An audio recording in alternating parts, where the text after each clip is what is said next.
Udah semua, kembali lagi di Bumi Biologi. Kali ini saya akan menjelaskan tentang respirasi pada tumbuhan.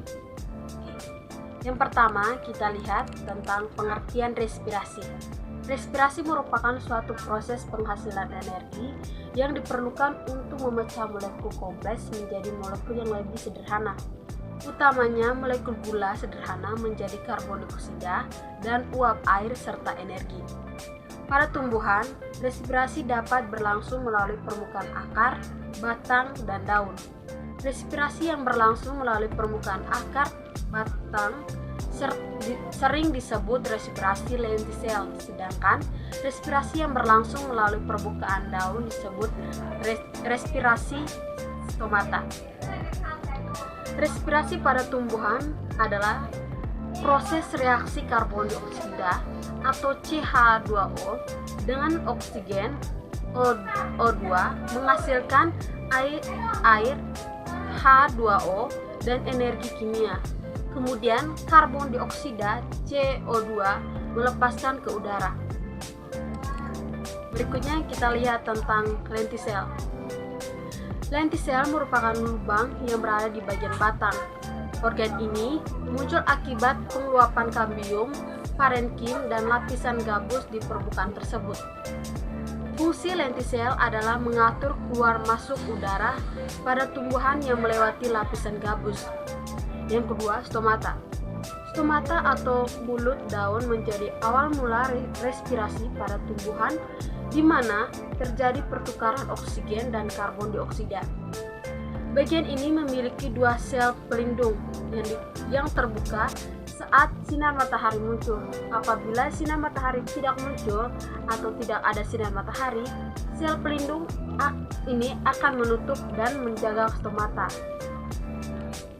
Yang berikutnya, kedua, kita lihat tentang respirasi anaerob.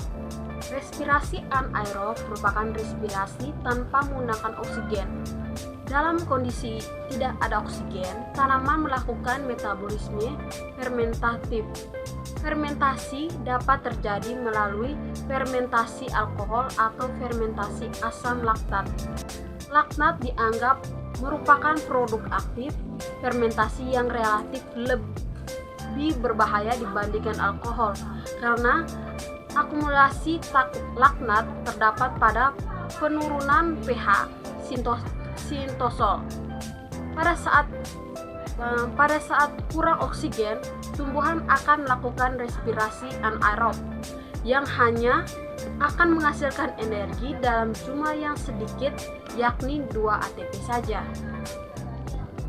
Yang berikutnya kita lihat tentang faktor-faktor yang mempengaruhi respirasi. Yang pertama, faktor internal. Faktor internal dalam respirasi adalah faktor yang berasal dari dalam tumbuhan sendiri, seperti jumlah plasma dalam sel.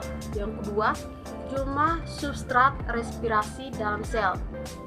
Yang ketiga, umur dan tipe tumbuhan.